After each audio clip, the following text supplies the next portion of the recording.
Почитувани колеги, почитувана јавност, ова е еден од оние закони на тема во која што, како што кажавме и во текот на вчерашниот ден, се избегнува да се зборува и оштро се реагира од страна на мнозинството, но е тема која што и такако ги засега граѓаните на Република Македонија, се заради оние неправилности кои што се случуваат во изминатиот период. Инаку да појаснам попластично за јавноста, ова беше на една од комисиите за финансирање и буџет, на која што веднаш потоа двајца пратеници, наши колеги доктори, дадоа пресконференција. Тоа беше докторот Синиша Стојановски и докторот Ненад Коцич. И со амандманите кои што опозицијата ги поднесе, а ги прифати мнозинството, ги тргнавме сите административни пречки за да може владата на Република Македонија да набави вакцини за народот кој што живее во оваа држава. Тоа беше на 2.2, а денеска сме 8.4, што значи 2 месеци после тоа, тек сега овој закон доаѓа во собраниска процедура. Тоа е нешто кое што верувам не треба да се случува и треба да престане, и тоа не е нешто со кое што може да се обвинува опозицијата. Ако 2 месеци потоа, после таа комисија, каде што сме имале амандмани кои што биле прифатени од сите чинители на тој пленум и сме се согласиле дека така треба да биде, за да може Република Македонија веднаш да почне постапка со оние кои што се производители на вакцини, а ние 2 месеци после тоа го имаме на собраниска процедура, на пленарна седница, укажува на тоа дека не е виновен Бојан, Бране, Никола Мицевски, Дафина, ВМРО, ДПМН или било кој од опозицијата, кои сте виновни директно вие. Заради тоа што има моменти, има начини, има постапки кои што владиното мнозинство ги има инструментите дадени по деловник, може да ги турка побрзо процесите. Тука ќе ми дозволите да споменам уште една ситуација, нема да навлегувам, но сакам како пример да ја кажам за граѓаните на Република Македонија да ја знаат. Тие се инатите многу често од неразбирливи причини,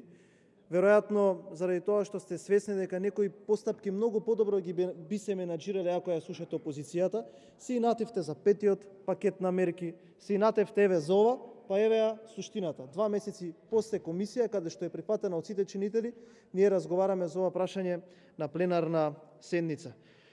Сакам да укажам и на уште неколку работи. Не можете да ги обвинувате колегите, ниту не можете да го обвинувате народот, што е основано сомничав за се она кое што има презнак во оваа држава тендер и јавна набавка. Не можете вие да ги обвинувате граѓаните на Република Македонија дека основано ве критикуваат и секој пат кога некој од нас ќе стане да говори на оваа тема, да го напаѓате, не баре вие најголем непријател. Не можете вие да очекувате дека нема да реагираме кога има прашања за кои што постои консензус и за кои што нема разговор, а вие 2 месеци не наоѓате начин да ги администрирате. Не можете да очекувате дека некој можеби ќе премолчи на скандали, како што е оној со софтверот, набавката на софтверот кон МВР, кој што го измислил, верувајте, Драги Рашковски и сам си го купил. Ние не можеме да премолчиме на скандали,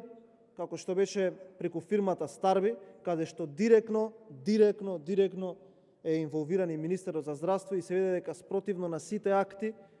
и спротивно на сите оние пазарни услови на цена на вакцина биле нудени, би кажал, одредени суми за да се прибави одредена провизија. Ние не можеме да молчиме на скандалите во кое што Министерството за внатрешни работи, внимавајте, набавува возила од фирма која што е финансиер на СДСМ. Ние не можеме да премолчиме на набавките од Леонардо, каде што Драги Рашковски сигурно пред да заврши постапката кажува кој ќе го добие тендерот, и на крајот од денот немојте да очекувате дека некој во оваа држава ќе ви премолчи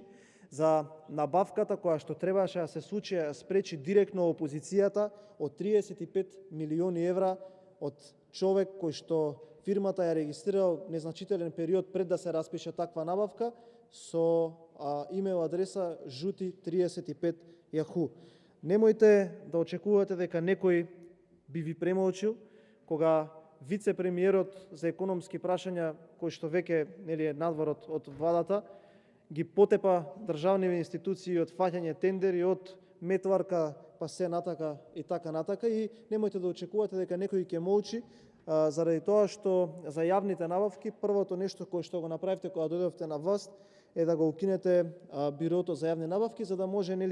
оние договори кои што се склучуваат во 4 очи непречено да течат и за да може некој непречено да се збогатува. Па на крајот од денот смисли еден иновативен начин. Едниот е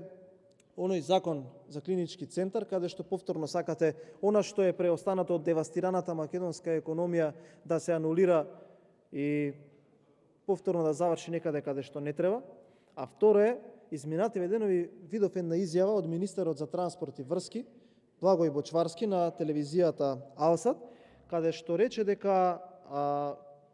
автопатиштата кои што треба да се градат во западниот дел од Република Македонија, изведувачот, внимавајте, нема да биде избран на тендер, туку ќе дојде во собранието, па ние да го бираме тој изведувач. Ако некаде и нешто може да се сокрие со скапо платени пиар алатки и со машинеријата медиумска која што ја поседува власта, има работи каде што не може да се сокријат. Тие се работите каде што можеби овие административни работи ќе завршат и административни текови и веќе ќе не може да се продава празна слама и магла на народот и на населението,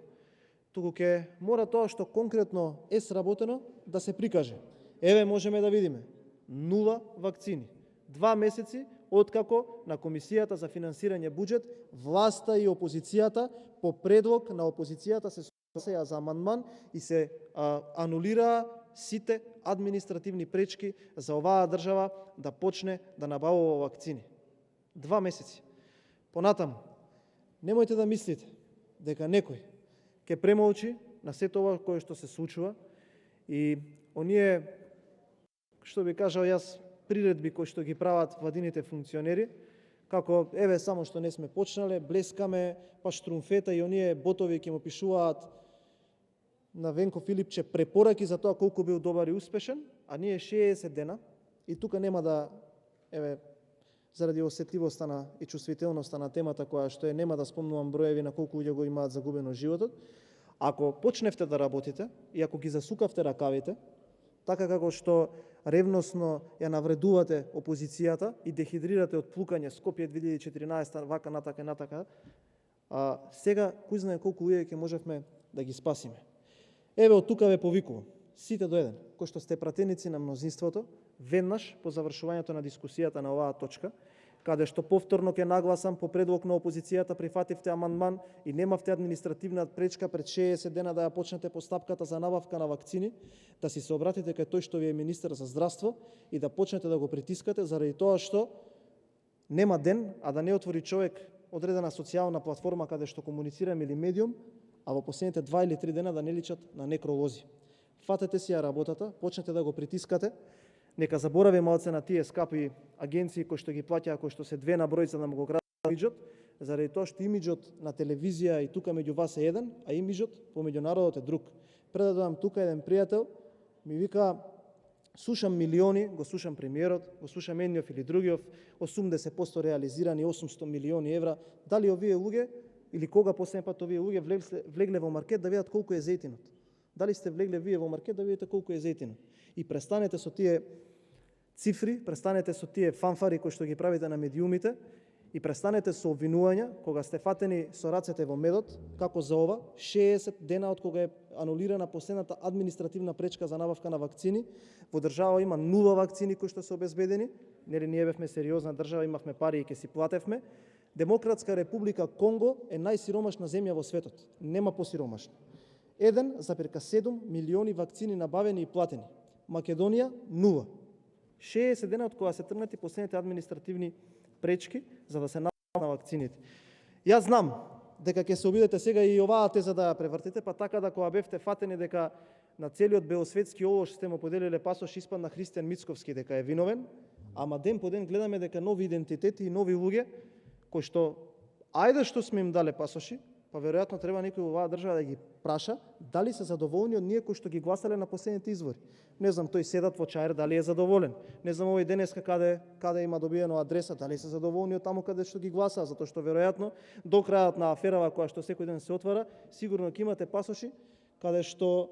не знам која држава вчера имаше Панама од 80-тите би ви завидела. Така да немојте да пробате да ги протуркувате овие работи и да ја зема вината некој друг. Времето за вина помина, фатете, овозможете му на народов тоа што го следува по устав, а тоа е основно и фундаментално право за здравствена заштита. Благодарам.